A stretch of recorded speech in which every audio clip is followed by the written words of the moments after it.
Alors, bonjour à toutes et à tous, je suis Virginie Ducrot, chargée de mission prévention à la Caisse primaire d'assurance maladie du Tarn, la CPAM, et je suis ravie de vous accueillir pour ce nouveau webinaire intitulé Bien protéger les dents des tout petits. Et je vous remercie déjà pour votre participation. Alors, on ne le sait peut-être pas, mais même si elles vont finir par tomber, c'est très important de prendre soin des petites dents de lait, parce qu'en effet, c'est avant 6 ans que se détermine la santé bucco-dentaire de l'adulte. Donc, il faut s'en préoccuper dès le plus jeune âge afin que les enfants deviennent des adolescents et des adultes responsables et acteurs de leur santé.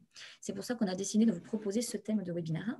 Donc, pendant la présentation qui sera réalisée par 2 chirurgiens dentistes membres de l'UFSBD, qui est l'Union française pour la santé bucco-dentaire, vos micros seront coupés, mais vous pouvez toutefois interagir avec nous directement et poser toutes vos questions sur l'onglet discussion par écrit. Donc, à la fin de l'intervention, nous répondrons à toutes vos interrogations. Sachez aussi que dès demain, pour retrouver le replay de ce webinaire en ligne sur la chaîne YouTube de l'assurance maladie du Tarn, et je vais maintenant laisser la parole à Marine Ablin et à Gladys Espitalier pendant environ 30 minutes. N'oubliez pas que vous avez la possibilité de poser toutes les questions que vous souhaitez, que nous y répondrons tout à l'heure. Et je vous dis à tout à l'heure, justement. Bonjour à tous, nous nous retrouvons aujourd'hui pour parler des dents. Nous allons voir pourquoi il est essentiel de bien protéger les dents des enfants et ceci dès le plus jeune âge. Et surtout, comment on peut faire et quel rôle on a, nous parents, dans cette démarche-là. Alors, les dents, à quoi servent-elles? Il nous semble important de revenir sur le rôle des dents. Bien trop souvent, on pense que les dents ne servent qu'à manger. C'est vrai, ça sert, c'est déjà beaucoup, ça sert à manger effectivement. Mais elles jouent aussi un rôle important dans l'articulation de la parole et dans les relations sociales. Sans elles, impossible de prononcer correctement certains sons et de communiquer aisément avec les autres. Sans elles, comment faire de jolis sourires? Comment interagir avec les autres sereinement? Nous voyons ainsi que les dents sont primordiales dans le développement de l'enfant, tant sur le plan physique que sur le plan psychologique et également intellectuel. Maintenant, faisons un point sur l'apparition de ces premières dents de lait, qu'on appelle également des dents temporaires. En fait, globalement, elles apparaissent vers l'âge de 6 mois. Elles commencent à pousser à partir de 6 mois, ça peut être 4 mois, comme 12 mois. Donc, il ne faut pas être à cheval sur cette date d'arrivée de cette première dent.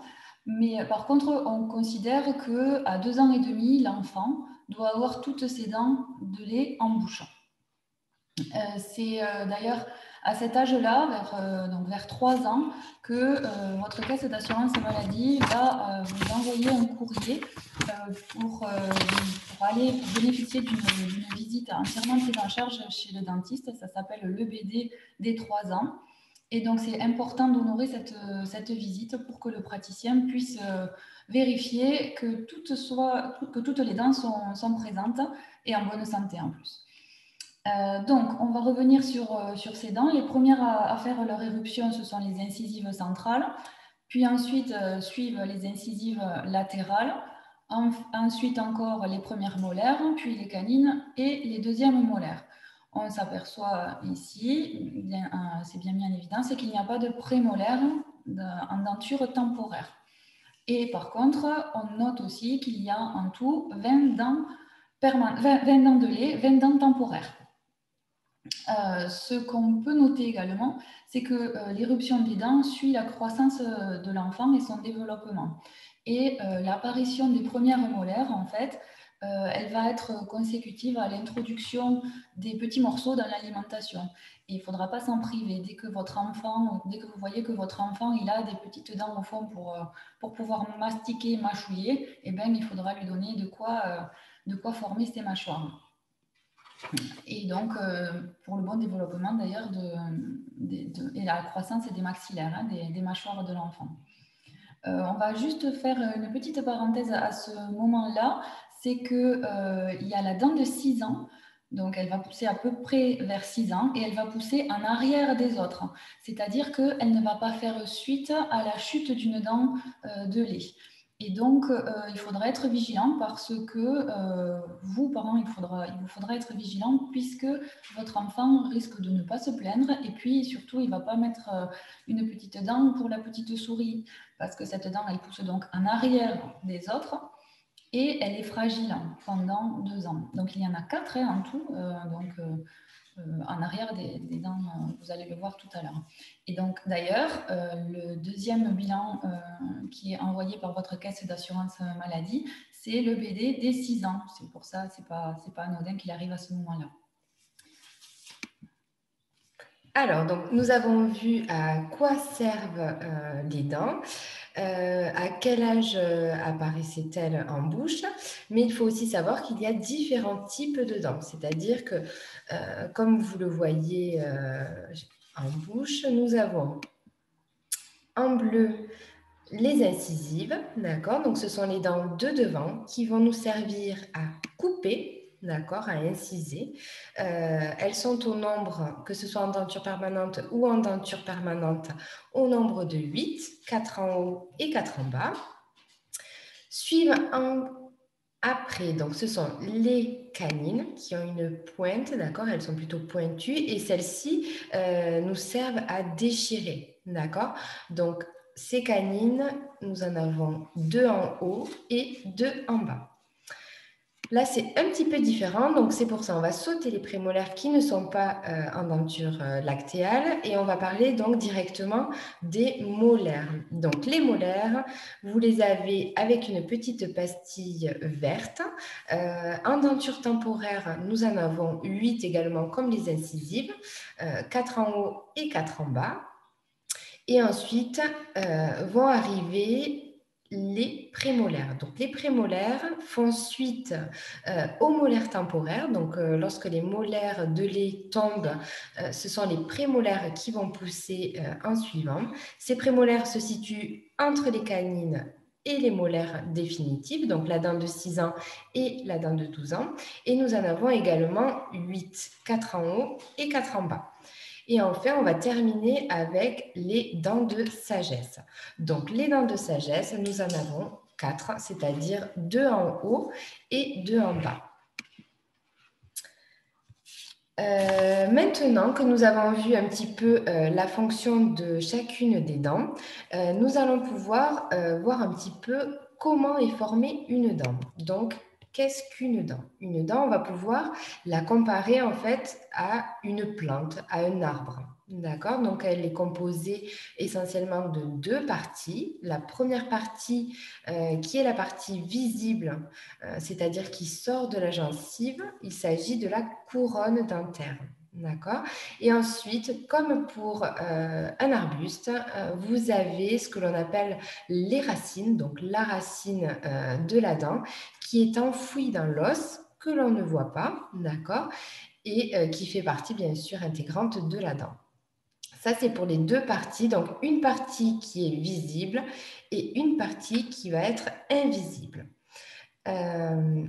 Ensuite, vous avez, on va voir un petit peu la composition de la dent. Donc, la composition de la dent, il y a grosso modo 3 tissus qui composent l'organe dentaire. Vous avez d'abord l'émail qui va être un petit peu la coquille de la dent, d'accord? Donc, l'émail, c'est le tissu le plus dur du corps humain, d'accord? Et ensuite, sous cet émail, vous allez retrouver la dentine. Donc, la dentine, c'est un tissu qui va être bien sûr dur également, mais ce tissu, il va surtout en fait protéger ce que l'on appelle la pulpe. Donc, la pulpe, c'est réellement le cœur de la dent, c'est ce que on appelle familièrement le nerf de la dent. D'accord? Donc, cette pulpe, c'est en fait un amas de vaisseaux sanguins et de nerfs. Voilà. Nous avons fait le tour de ce qu'est l'organe dentaire, qu'on appelle aussi l'odonte. Alors bien sûr, au même titre que notre organe de notre corps humain, eh ben, les dents peuvent être malades. Et donc ici, ce sont les caries.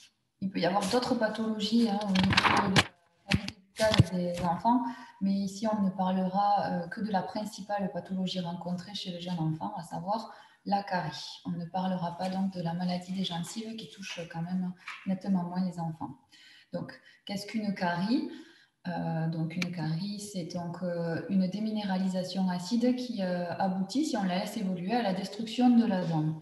Une carie, autrement dit, c'est une maladie infectieuse qui est due à des bactéries. Ces bactéries, des bactéries, on en a tous dans la cavité buccale, dans la bouche, et d'ailleurs, elles constituent ce qu'on appelle la flore commensale. Certaines d'entre elles, quand on leur laisse des aliments, donc au contact d'aliments, elles vont transformer ces aliments en acides et donc ces acides vont grignoter, vont digérer, manger la dent. Pour contrecarrer un petit peu tout ça, on a de la salive dans la bouche qui permet donc de faire remonter le pH de la bouche pour diminuer l'acidité que l'on a dans la bouche. Et donc, elle a un rôle protecteur, cette salive. Donc, du coup, donc, elle permet de limiter un petit peu l'acidité. Par contre, il faut éviter le grignotage, puisque chaque fois qu'on a un apport d'aliments au niveau autre chose que de l'eau, en fait, hein, si on a un apport d'aliments ou de boissons d'ailleurs, autre chose que de l'eau, et bien, le pH de notre cavité buccale, il diminue. Et la salive, elle met quand même un certain temps à faire remonter ce pH. Et donc, en fait, le grignotage contribue à favoriser donc une acidité quasi permanente et donc un milieu favorable au développement des caries et donc au développement des bactéries et du coup des caries. Il n'y a toutefois pas de fatalité. Une alimentation équilibrée et une bonne hygiène buccale permettent de contrecarrer complètement l'action de ces bactéries. Alors, une carie évolue plus ou moins rapidement. Et donc, d'abord, elle se situe au niveau de l'émail de la dent, au niveau des faces occlusales, des faces qui mastiquent, et au niveau également des faces qui sont en contact avec les dents, entre les dents, là, au niveau les dents sont assez serrées. Cette carie au niveau de l'émail, on l'a dit, hein, Marina l'a dit tout à l'heure, c'est le tissu le plus dur du corps humain. Et du coup, eh ben, en fait, cette carie donc, progresse, on n'a pas de sensibilité, on peut ne pas la voir d'ailleurs à l'œil nu, c'est uniquement chez le dentiste, hein, donc il va permettre, avec ses instruments, il va pouvoir sonder des caries et il peut aussi également s'aider de radio pour dépister des caries précoces. Cette carie, si on la laisse évoluer, elle va toucher la dentine, elle va atteindre la dentine. La dentine, c'est le tissu qui est sous l'émail. Par contre, c'est un tissu qui est un peu plus friable, un peu moins dur. Et donc, du coup, la carie va progresser peut-être plus rapidement et peut-être en direction aussi de la pulpe. Alors, par contre, au niveau des sensibilités, quand elle touche la dentine, on peut avoir des sensibilités, on peut ressentir le froid, on peut également ressentir des douleurs ou des sensibilités au sucré. Si on la laisse encore évoluer, donc on a dit qu'elle touchait la pulpe de la dent, et donc là c'est la rage de dents. Donc là c'est des douleurs insupportables qui sont exacerbées la nuit, et donc après, au bout de quelques jours, ça passe. Mais ça ne veut pas dire que ce soit bon signe, puisque en fait, la pulpe, le nerf, va mourir, et donc c'est la nécrose de la dent. Cette nécrose donc des bactéries peuvent rentrer à l'intérieur de la dent et passer par les racines pour atteindre l'os et du coup contaminer d'autres organes du corps humain. Donc, il vaut mieux intervenir avant. Tout ceci, ça concerne surtout en fait les dents permanentes. Donc, chez nous, les adultes, c'est un petit peu comme ça que ça se passe. Chez les enfants, c'est différent. En fait, en denture temporaire, les enfants vont faire remonter d'autres signes. Ce qu'ils vont sentir, c'est surtout la conséquence, le résultat de cette carie-là, c'est en fait la perte de substance, le trou, les aliments qui vont aller se coincer et qui vont se bloquer, qui vont se tasser entre les dents ou bien qui vont aller rester au niveau de l'os et de la gencive et qui vont faire mal lors des repas notamment. Donc en fait, du coup, c'est l'idée en fait, c'est de dire que ça peut également faire des abcès chez les enfants, comme on le voit sur la diapo là, en bas. Et l'idée, c'est de dire qu'une dent temporaire, ça se soigne. et qu'il est important de les soigner d'ailleurs.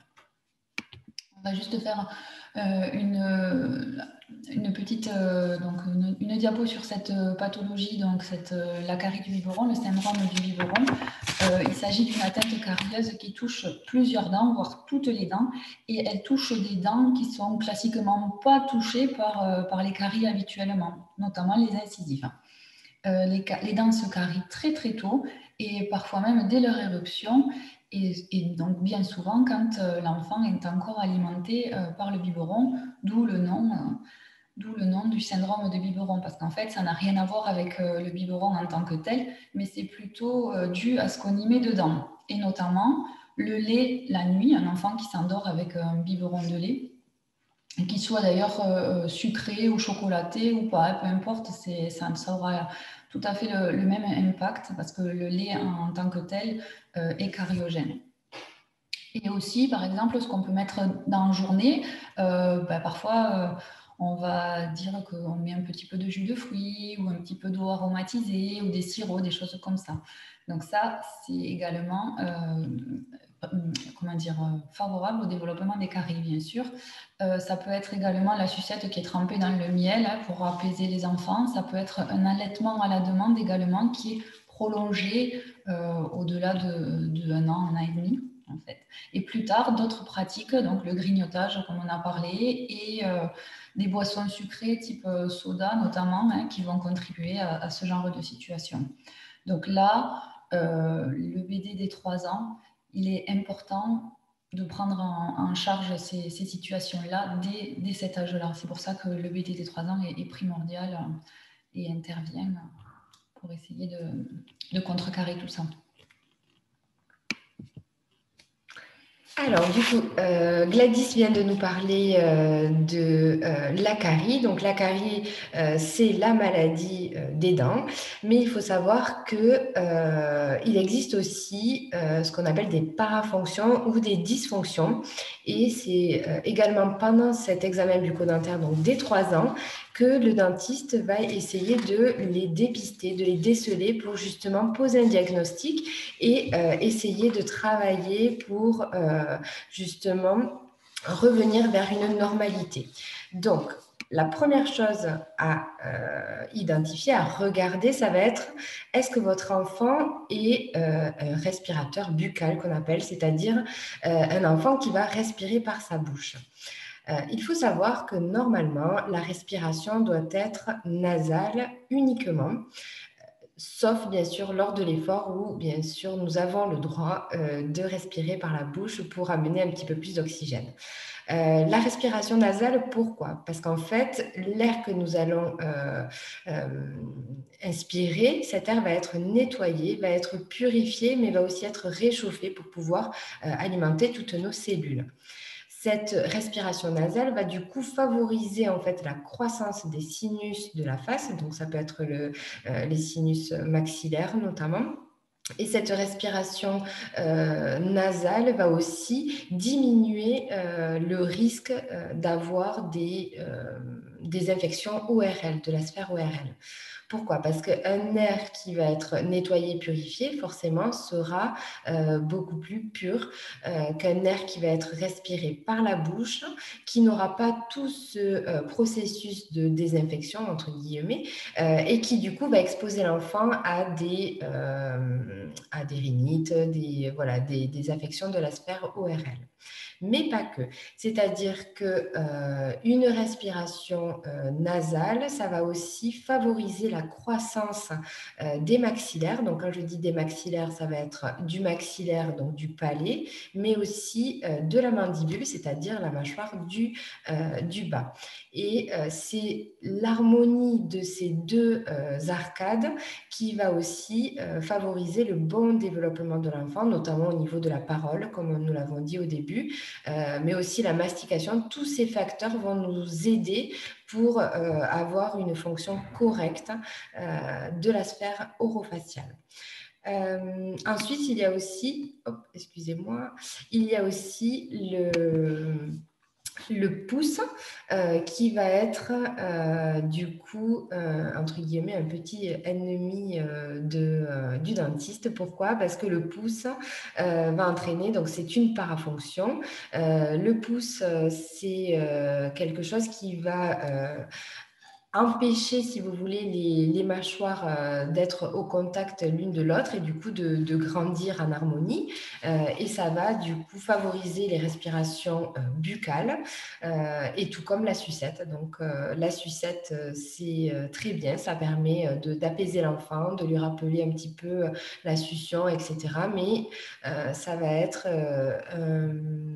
un objet transitionnel pour lequel il va falloir essayer de le laisser assez vite pour continuer le développement harmonieux donc des mâchoires du haut et du bas. Voilà pour les parafonctions et les dysfonctions principalement.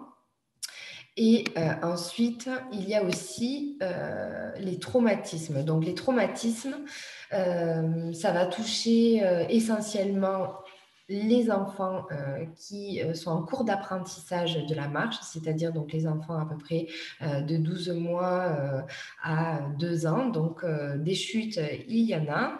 La plupart du temps, ces chutes-là sont, on va dire, bénignes, c'est-à-dire que ce sera simplement un petit saignement au niveau de la gencive et éventuellement un petit déplacement d'une des dents, comme on peut le voir sur la photo en haut à droite. Mais ça n'ira pas plus loin. Par contre, la visite chez votre dentiste va être quand même essentielle pour faire un point, pour faire une petite radio de contrôle, pour essayer de voir un peu le germe de la dent définitive qui se trouve donc sous la dent de lait et voir s'il y aura peut-être un retentissement sur ce germe-là. Malheureusement, ça, on ne le saura réellement que lorsque la dent permanente fera son éruption. C'est pour ça que l'EBD, donc l'examen bucco-dentaire des 3 ans, reste aussi primordial. Pourquoi? Parce que si un enfant a déjà consulté le chirurgien dentiste de famille, on va dire que le jour où il a un traumatisme à la cour de récréation, ben, le rendez-vous chez le dentiste sera beaucoup plus facile et pour l'enfant qui aura beaucoup moins de stress à gérer, mais aussi pour le dentiste qui pourra réaliser peut-être l'examen radiographique beaucoup plus facilement. Voilà. Ce qu'il est important de noter aussi, c'est la réalisation à cette séance-là du certificat médical initial. Donc là, c'est simplement pour constater les faits, les lésions en bouche et pour éventuellement noter des risques éventuels sur les dents permanentes jusqu'à donc leur éruption et leur prise en charge si il venait à y avoir une lésion du germe sous-jacent. Voilà. Alors maintenant, nous allons voir comment prendre soin donc, des dents de nos enfants. Comme l'a dit Gladys tout à l'heure, donc la carie, c'est vraiment une origine multifactorielle, c'est-à-dire qu'il faut des bactéries, mais il faut aussi des aliments, donc notamment les aliments sucrés, et il faut un temps, entre guillemets, d'incubation. Tout ça, ça va former la carie et par contre, nous l'avons vu, nous allons pouvoir lutter contre cette carie avec des gestes simples qui vont aller d'un brossage quotidien, bien sûr, donc même 2 fois par jour. Nous allons y revenir juste après avec un matériel adapté, on y reviendra aussi, et aussi un dentifrice fluoré. Donc le dentifrice fluoré, il va falloir le choisir adapté à l'âge de votre enfant. Donc tout ça, c'est noté sur les tubes de dentifrice selon les recommandations. Il faudra respecter donc la taille du petit pois et un dentifrice adapté à l'âge. Ensuite, la seule boisson qui est essentielle pour nous et qui devrait être la seule boisson consommée quotidiennement, c'est l'eau. Donc l'eau, pourquoi? Parce que ça va nous aider, c'est un petit peu comme la salive, à avoir cet effet un petit peu tampon, de remonter justement le pH. Donc sachez aussi que si vous ne pouvez pas, donc ça c'est valable aussi pour les adultes, si vous ne pouvez pas vous brosser les dents après un repas, par exemple au travail, vous pouvez toujours vous rincer la bouche avec un verre d'eau, ce sera toujours positif. Nous avons vu donc l'élimination de la plaque bactérienne. Donc ça, c'est ce qui va se coller au niveau de vos dents après un repas, voire deux repas. Et cette plaque, en fait, ce n'est simplement qu'un amas de bactéries et de nutriments qui restent bloqués sur la dent. Et du coup, cette plaque bactérienne, si elle n'est pas éliminée régulièrement et plusieurs fois par jour, elle va attaquer aussi la dent en présence des bactéries. Ce qui va être essentiel aussi, ça va être le régime alimentaire que vous allez adopter tous les jours. Donc, c'est suffisamment répété, donc il faut manger équilibré, de façon saine et en respectant donc, les quantités pour chaque aliment. Donc, nous allons voir quoi?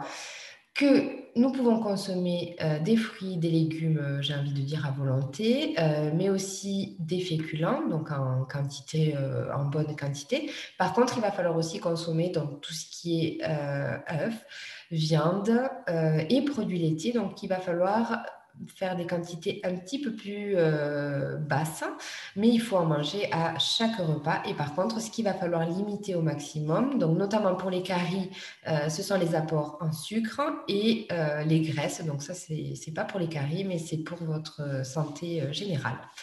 Voilà ce que je voulais vous dire au niveau du régime alimentaire. Et bien sûr, 4 repas par jour pour vos enfants. Donc ça va être le petit déjeuner avec un brossage après le petit déjeuner, le déjeuner le midi, le goûter à 4 heures et le repas du soir, donc le dîner, et un brossage bien sûr obligatoire entre guillemets avant le coucher. Ensuite, le brossage des dents. Donc on y arrive. Il va falloir déjà avoir le bon matériel. Donc le bon matériel, c'est quoi? Ça va être une brosse à dents à petite tête, d'accord? Donc qui va être beaucoup plus maniable et on va pouvoir surtout accéder aux zones postérieures qui sont un petit peu plus difficiles à atteindre. Donc une brosse à dents avec une petite tête, des poils bien sûr souples, d'accord? Pourquoi des poils souples? Pour que ces poils puissent venir s'insérer entre les dents et faciliter l'élimination de la plaque dentaire. Donc, brosse à dents, petite tête avec des poils souples, un dentifrice fluoré comme nous l'avons vu tout à l'heure. Et bien sûr, ça va être 2 brossages au minimum par jour, le matin après le petit déjeuner et le soir avant d'aller se coucher. Le week-end et les mercredis, lorsque les enfants sont à la maison, le brossage du midi est également recommandé si vous le pouvez. Alors là, on va voir la méthode de brossage pour les enfants donc de moins de 6 ans. Donc, voici la bouche de vos enfants. Donc, premièrement, ce qui va être important de faire, ça va être quoi? Ça va être de se placer derrière l'enfant pour pouvoir justement avoir cette facilité de brossage, c'est-à-dire se faire comme si on se brossait les dents de notre bouche. Donc, l'objectif, c'est quoi? C'est la méthode 1, 2, 3, 4, comme vous l'avez noté sur le diaporama. C'est-à-dire, on va diviser la bouche en 4 cadrans, d'accord? Donc, en haut à droite, en haut à gauche, en bas à gauche et en bas à droite. Donc, cette méthode-là recommande 10 brossages, donc 10 allers-retours, d'accord, sur une première des zones. Donc, il va falloir entrouvrir la bouche et on va commencer, comme le dit le diaporama, en bas à gauche. Donc, je ne me trompe pas, c'est ici. Voilà. Donc, on va venir faire donc 10 allers-retours au niveau de ce secteur, de ce cadran. Alors, ça, c'est la méthode, on va dire, qui est plus facile à faire pour les enfants de moins de 6 ans. On verra pas dans ce webinaire-là, mais sinon, c'est la méthode brosse pour les enfants de plus de 6 ans. Donc, 10 allers-retours comme ceci. Et bien sûr, il ne faut pas oublier de brosser l'extérieur des dents, mais aussi le dessus des dents, comme vous pouvez le voir ici, parce que là, nous avons tous les sillons des molaires. Et bien sûr, on n'oublie pas l'intérieur des dents. D'accord? Donc, une fois que vous avez brossé en bas à gauche, vous allez pouvoir aller de l'autre côté, donc en bas à droite, par exemple. Puis, vous montez, vous faites la même chose, donc 10 fois, d'accord? En haut à droite et la même chose en haut à gauche. Donc là, on commence par le bas à gauche, mais après, c'est vous à la maison, vous allez choisir votre façon de brosser. Et l'objectif, c'est de respecter toujours le même schéma pour pouvoir n'oublier aucune dent. Voilà ce que nous voulions vous dire sur le brossage. Cette technique donc, est une technique efficace et qui, si elle est faite correctement 2 fois par jour, évitera bien sûr l'apparition de caries chez vos enfants. Et enfin, pour terminer et faire un petit mémo, on rappelle les notions très importantes à retenir. C'est quoi? C'est une visite régulière chez votre chirurgien dentiste, d'accord? Donc, c'est tous les 6 mois si votre enfant est à risque de caries, ou bien tous les ans, c'est déjà un bon rythme. Il faut avoir un brossage efficace, donc 2 fois par jour au minimum, avec le matériel adapté comme on l'a vu, et pendant 2 minutes. C'est vrai que je ne l'ai pas précisé tout à l'heure. La boisson à consommer uniquement et quotidiennement, c'est de l'eau, d'accord? Donc les jus, pourquoi pas, mais c'est réservé une fois de temps en temps dans la semaine. Et ensuite, l'alimentation variée et équilibrée, comme nous l'avons vu tout à l'heure, et qui va se diviser en 4 repas, le petit déjeuner, le déjeuner, le goûter et le dîner. Voilà pour le petit mémo. Et donc, Et oui. d'habitude, il y a la diapo. Et oui, il y avait la diapo normalement. Donc, il y avait le rappel. Donc, juste, on va faire un petit rappel parce que votre caisse d'assurance maladie va vous envoyer donc, un examen bucco-dentaire à partir de 3 ans. Donc, comme on l'a vu, c'est le premier. Et puis, au rythme de tous les 3 ans jusqu'à 24 ans. Donc, on ne vous lâche pas comme ça. Vous pouvez bénéficier d'une visite qui est entièrement prise en charge par la caisse d'assurance maladie. Ne vous en privez pas, il vous suffit juste de prendre rendez-vous chez votre dentiste, sachant que effectivement les visites annuelles restent de règle, enfin la règle en général. Voilà. Merci. Merci. Merci beaucoup à toutes les deux, c'était très intéressant. Donc, on va maintenant passer aux questions-réponses. Pour les personnes qui souhaiteraient poser des questions qui n'ont pas eu le temps de le faire, c'est toujours possible parce c'est par écrit dans le fil d'actualité, donc il n'y a pas de souci, vous pouvez continuer à poser vos questions. Donc, la première question que l'on a, c'est comment faire brosser les dents à un petit garçon de 2 ans et demi, alors, qui se bloque et qui ne veut pas. Alors, en fait, est-ce qu'il y a des astuces particulières pour que les enfants aient envie de se brosser les dents voilà. Alors, effectivement, je vais donner un point de vue. Je pense qu'à cet âge-là, ils ont besoin d'autonomie. Ils revendiquent leur autonomie. Donc, moi, je préconise de les laisser se brosser seuls dans un premier temps. Et par contre, après, il y a quelques astuces comme, par exemple, ils aiment bien un petit peu peut-être faire la compétition et donc dire on joue avec et on se brosse les dents en même temps et on voit celui qui tient le plus longtemps en fait à se brosser les dents. Par exemple, ça peut être une astuce. Une autre astuce, c'est par exemple aussi de jouer avec son héros préféré. Je sais pas, moi, c'est un petit garçon, peut-être qu'il aime bien la patte patrouille. Alors, on peut aller voir, nous, parents, s'il n'y a pas un petit Chase ou un petit Marcus ou son petit compagnon préféré qui se cacherait pas dans une de ses dents ou qui ferait pas, je sais pas, la fête sous la langue ou bien voilà. C'est des petites astuces qui permettent d'accéder à la bouche de l'enfant et de vérifier le brossage et d'aider au brossage également. Voilà, le jeu en fait. Oui, non, après le jeu, il existe aussi maintenant, je crois, des applications. Alors ça, c'est pareil, il faut être un peu connecté aussi, mais je crois qu'il existe des applications pour les brossages. Donc, je ne sais pas exactement, mais je crois qu'il y a Mickey. Enfin, je crois voilà, il faut chercher aussi de ce côté-là, peut-être avec une brosse à dents électrique, des fois. Bon, à 2 ans et demi, c'est un peu tôt, mais pourquoi pas, hein, si c'est le seul moyen pour lui brosser les dents plus facilement, ça peut être également, il faut l'essayer. Il y a des chansons aussi, il y a dans des livres également donc pour les enfants. Hein, il y a Choupi, je crois, qui se brosse les dents, alors ça peut donner envie. Il y a Peppa aussi qui va chez le dentiste et explique le brossage. Voilà. Après, les enfants reproduisent nos gestes également, donc c'est à nous aussi de montrer l'exemple, peut-être.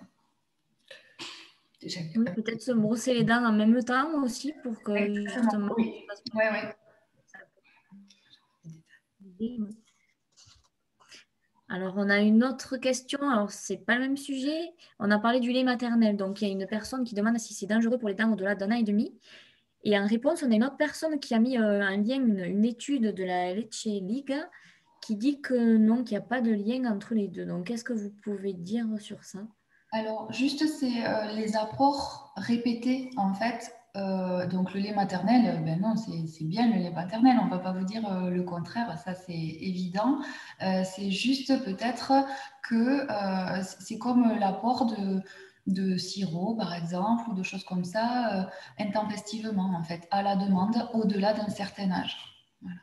Après, il faudrait pouvoir éliminer le lait, en fait, enfin, les résidus qui pourraient éventuellement entraîner des caries au contact des dents.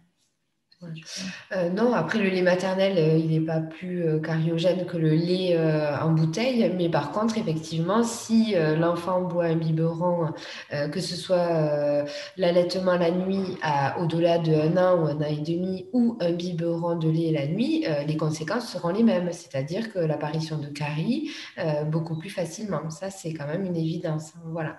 Sinon, il faut essayer de passer une compresse. Alors, c'est très facile à dire, d'accord, mais c'est pas facile à mettre en œuvre après au quotidien, mais essayez de nettoyer ses dents en fait après chaque apport. Voilà, tout simplement. Si vous essayez de brosser les dents ou de nettoyer avec une compresse, forcément le risque carieux sera diminué.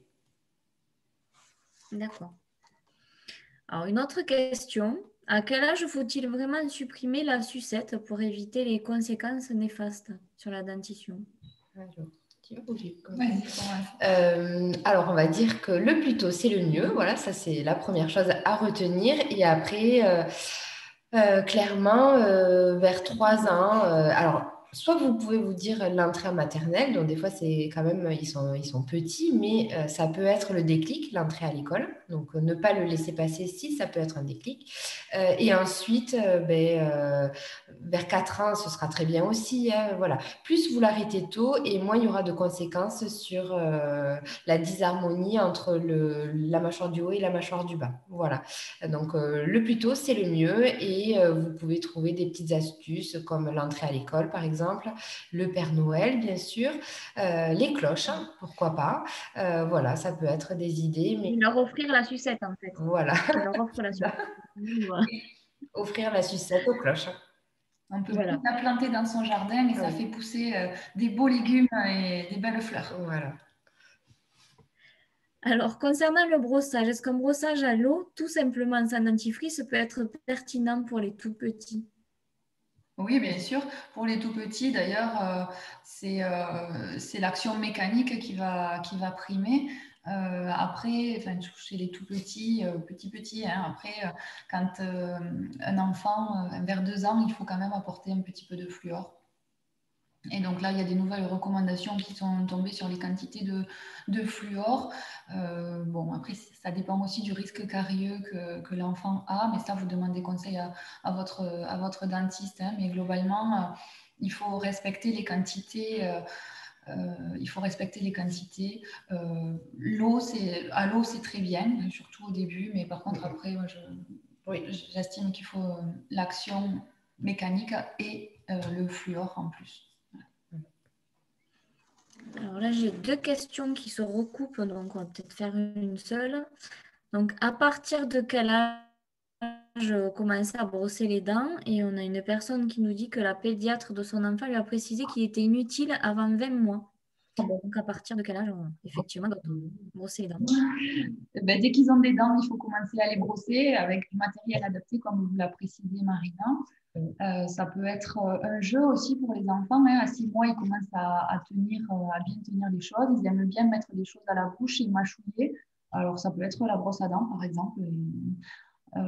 Et c'est vrai que non, c'est important d'avoir le rythme. Et un enfant prendra le rythme 2 fois par jour du brossage. Ça va être un rituel aussi. Voilà. Instaurer Le le plus tôt, rituel c'est le plus tôt mieux, possible. voilà. Et dès qu'ils ont des dents.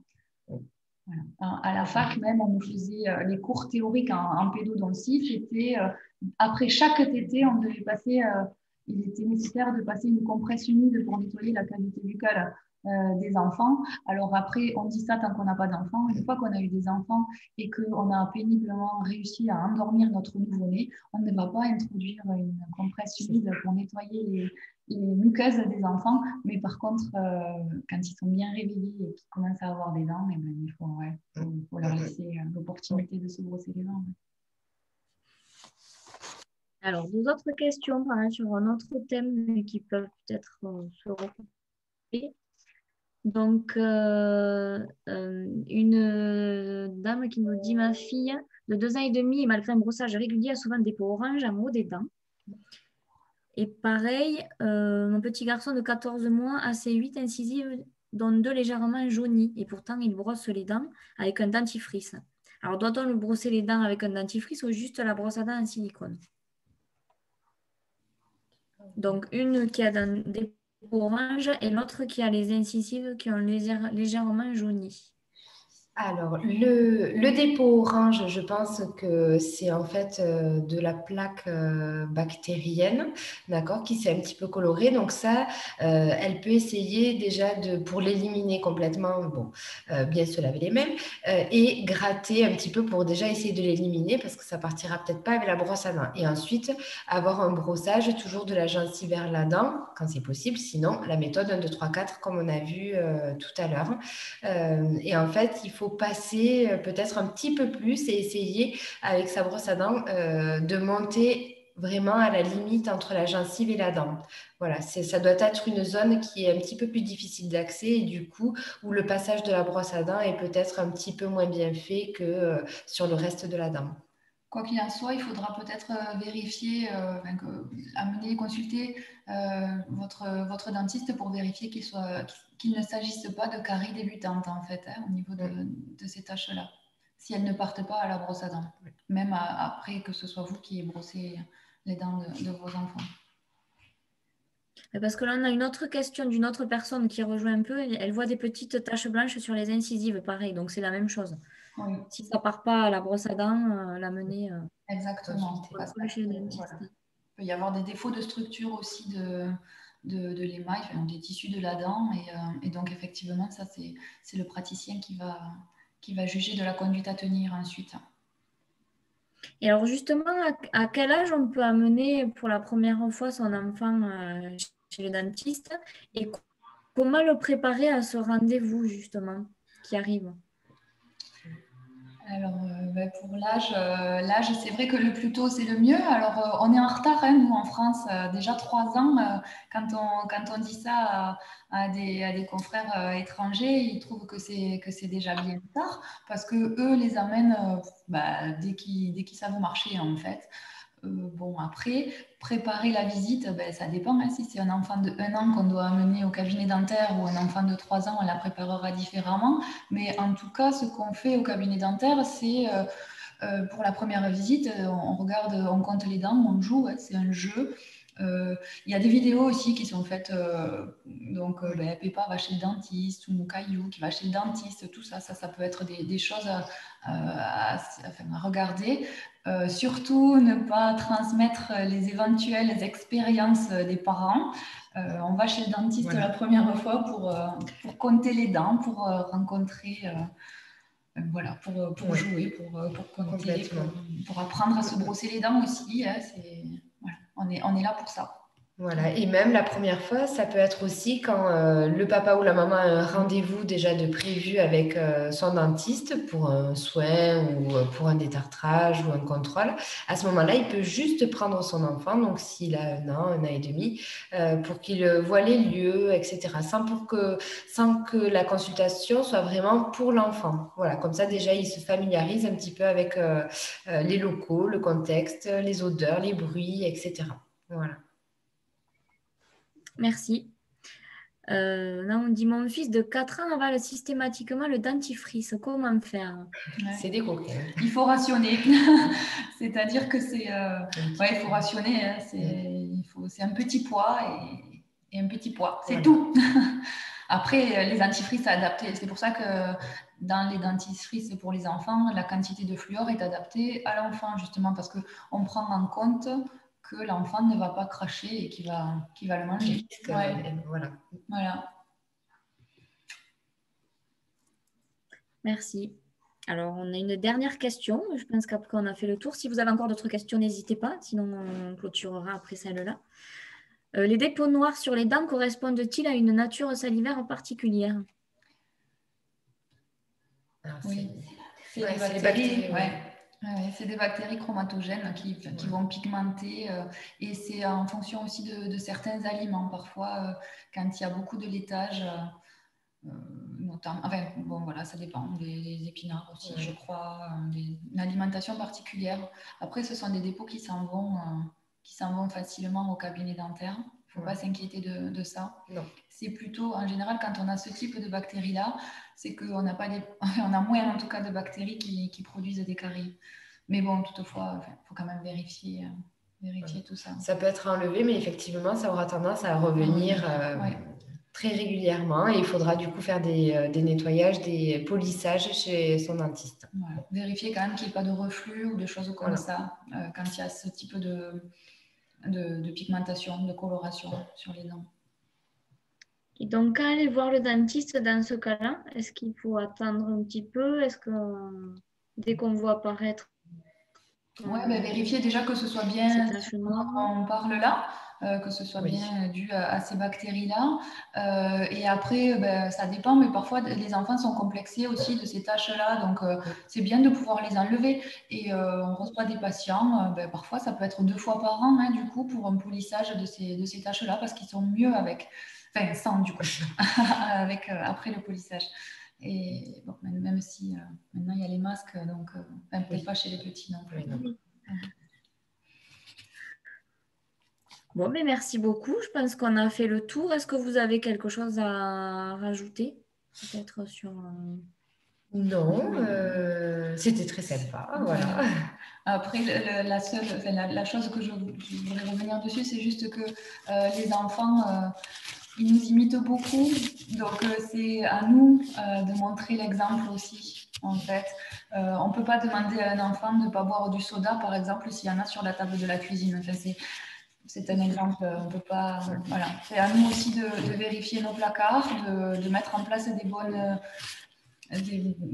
rituel, une routine un petit peu saine, entre guillemets, pour aider les enfants.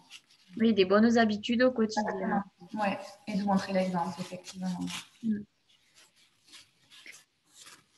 Alors moi, je vous encouragerais aussi à aller consulter les sites internet respectifs, que ce soit de l'UFSBD ou de l'assurance maladie, comme amélie.fr, parce que vous avez aussi pas mal d'informations sur tout ce qui est hygiène bucco-dentaire. Donc voilà, ça peut être un bon complément. Vous avez une question particulière. Bon, mais c'est le moment de nous quitter. Hein. Je vous remercie encore d'avoir participé à ce webinaire. Nous espérons qu'il aura répondu à toutes les questions que vous vous posiez et que ça vous aura donné des astuces justement pour inciter les enfants à bien prendre soin de leurs dents. Je vous rappelle aussi que dès demain, vous aurez ce webinaire en replay sur la chaîne YouTube de l'assurance maladie du temps, avec d'ailleurs tous les replays des webinaires qui ont déjà été réalisés. Donc, n'hésitez pas à aller voir et à en parler autour de vous. Suite à ce webinaire, quand tout sera fermé, vous allez recevoir un petit questionnaire de satisfaction. Donc, moi, je vous invite à le compléter et à nous le retourner car ça permet de savoir quelles sont vos remarques et de voir quel thème vous souhaiteriez aborder sur de futurs webinaires, notamment sur les thèmes de prévention. Et je vous annonce d'ailleurs les prochains webinaires que la CEPAM va réaliser.